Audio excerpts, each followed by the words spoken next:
기타의 그 밖의 개정사항입니다. 법인 중에서 성질신고 확인 대상 법인이 있습니다. 두 가지 법인이 있어요. 개인 사업자일 때 성질신고 확인을 받다가 법인을 전환했다. 3년간은 확인 계속 받아야 됩니다. 두 번째는 부동산 임대업 등을 주업을 하는 가족회사. 두 가지 법인은 성질신고 확인을 받아야 돼요. 그 확인 대상에서 유동화 전문회사 같은 회사들 제외시킨 겁니다.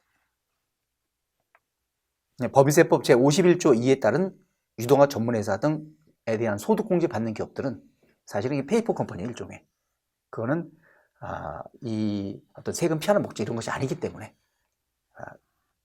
적용 대상에서 제외를 시켰습니다. 두 번째 개정사항은 비지정 기부금에 대한 소득 처분. 종전에 법인세법 시행령에는 기타 세출이라고 되어 있었어요. 그러나 비정 기부금은 귀속자가 주주일 수도 있고 임직원일 수도 있고 이렇기 때문에 무조건 기타 세출일 수는 없죠. 적절하게 처리가 되어야죠. 소득처분이. 그래서 기타 세출 처분서 삭제한 거예요. 적절하게 귀속자 따라 처분해라. 세 번째, 국고보조금을 받으면 일상각 충당금을 설정할 수 있는 자산이 있습니다. 설정할 수 있는 경우가 있습니다. 그걸 받아서 법에 정하는 자산을 샀을 때. 근데 근거 법이 이제 쫙 나와요. 무슨 법에 따른 보조금들. 그 국고보조금의 근거가 되는 법률에 두 개를 추가했습니다.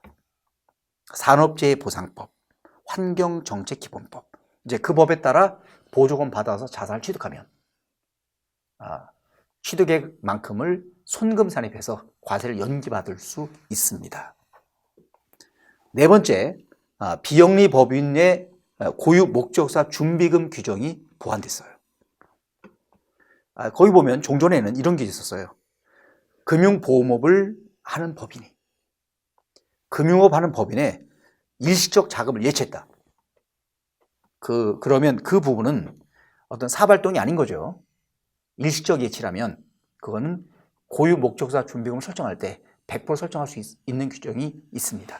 있었죠, 종전에. 그런데 문제는 일시적이라는 게 뭐냐? 이 표현이 애매한 거죠. 이거는 사업을 하는 게 아니고 일시적 돈을 예치하는 걸 말하는 겁니다. 그래서 일시적 표현 자체가 애매하기 때문에 규정을 보완한 거예요. 이렇게 보완했어요. 법인이 계약 기간이 3개월 이하인, 일시적이란 말을 몇 개월이요?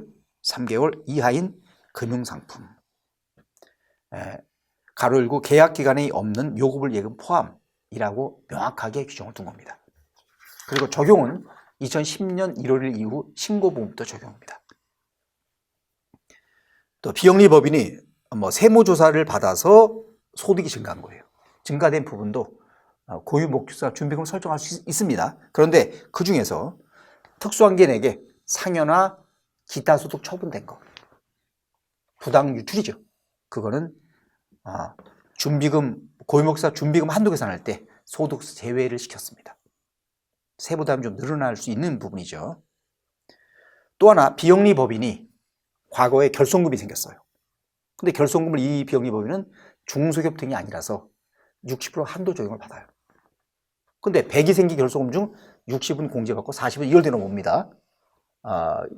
이제 결손 생겨서 다음에 넘겨서 60 공제받고 40은 남아서 다시 넘어와요. 이미 한도 초과분을 결손금을 공제를 받을 때 결손금을 수익사업 소득서 빼가지고 준비금 한도 계산해요.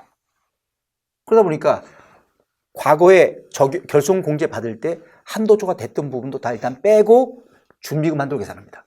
그럼 한도 초과된 부분은 과거 이미 한도 계산상 차감돼서 한도가 줄은 거죠. 그걸 1월되는 걸 또 빼면 이중으로 빼는 거예요. 그래서 불이익을 이중으로 주는 거기 때문에 과거 한도 초과돼서 넘어온 부분은 과거 이미 한도 계산상 차감된 상태이기 때문에 이번에도 한도 계산상 빼지 마라 라고 고유 목적 사업 준비금 한도 규정을 보완한 겁니다. 5번째 개정사항입니다. 우리가 적격 증빙을 받지 않으면 건당 3만 원 이상 3만 원 초과 거래에 대해서 가산세를 부과해요. 가산세는 얼마죠? 그 거래 금액이 2%죠. 이 가산세가 증빙 서류 수취 불성실 가산세입니다. 근데 종전에는 그럼 어떤 경우 가산세 부과하냐? 그 어떤 지출이 있었죠. 지출을 손금산입하지 못하는 경우도 가산세 부과하는 거냐? 그건 아니죠. 그것을 손금 인정받으니까 불이익을 주는 거죠, 조금에. 그래서 이번에 규정을 명확히 바꾼 거예요. 그 가산세 대상은 손금 산입으로 인정되는 금액에 대해서만 적용한다. 이렇게 규정을 보완했습니다. 자, 이제 마지막 내용입니다. 전자계산서를 발행했을 때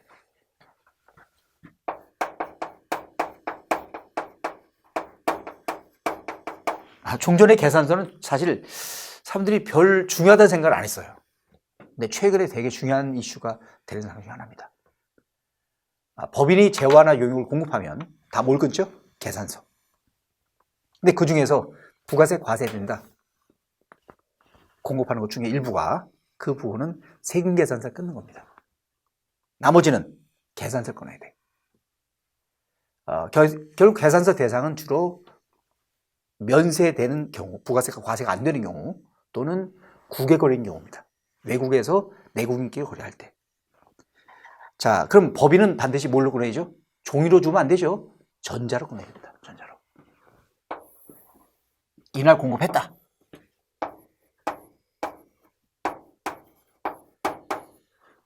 그럼 전자계산서는 언제까지 발급합니까? 세금계산서 똑같아요. 바로 해도 되고요. 늦어도 다음 달 10일까지는 해줘야 됩니다.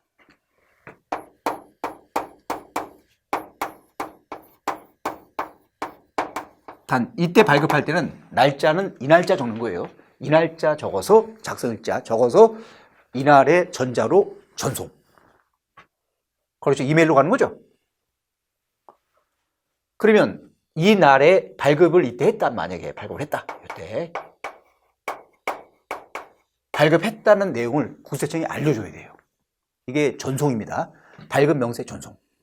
전송 언제까지 합니까? 발급일의 다음 날까지. 이게 전송기한이죠. 이날 전송 안 했다. 가산세 들어갑니다. 지연전송이에요. 지연전송. 전송기한이 지났다. 4월 10일부터. 지연전송이라고 해요. 지연전송. 지연전송하면 가산세를 부과해요. 지연전송 가산세. 이게 지연전송 기한입니다. 이게 지나면 미전송이에요. 그 다음부터는 미전송. 지연전송과 미전송. 여기 미전송 가산세죠.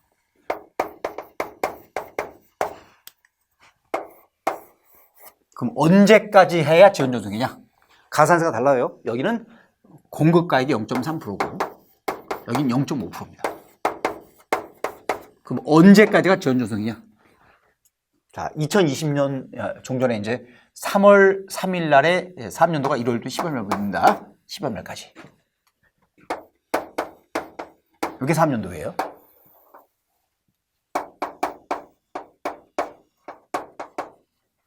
종전에는 연도 끝나고 다음 달 11일까지가 지연전송 기한이에요. 다음 달 11일, 1월 11일 날이죠. 이게 지난 미전송. 그런데 이 날짜가 부가세법상 세금계산서, 전자세금계산서 날짜랑 다릅니다. 전자세금계산서의 지연전송 기한은 과세일이 끝나고 25일까지입니다. 이게 1월 25일까지예요. 이게. 그래서 전자계산서의 지연전송 기한과 부가세법상의 지연전송 기한이 달랐었어요. 부가세법보다도 오히려 법인세 쪽이 더 규제가 심한 거죠, 이건. 그래서 이번에 규정을 바꾼 거예요. 전자계산서도 전자세금계산서 똑같이 1월 20일까지 전송하면 지연전송. 다음 날부터는 미전송이다. 이렇게 다음 달 11일을 다음 달 25일로 개정을 한 겁니다. 여기까지 개정세법 중에서 법인세법에 대한 개정사항, 주요 내용에 대한 강의였습니다. 강의 좀 도움되셨나요? 오늘 요즘 코로나 바이러스 때문에 상당히 좀 어수선한데 다들 주의하시고요. 개인위생 주의하시고 다들 안전하고 행복한 이렇게 보내시면 좋겠습니다. 네, 감사합니다.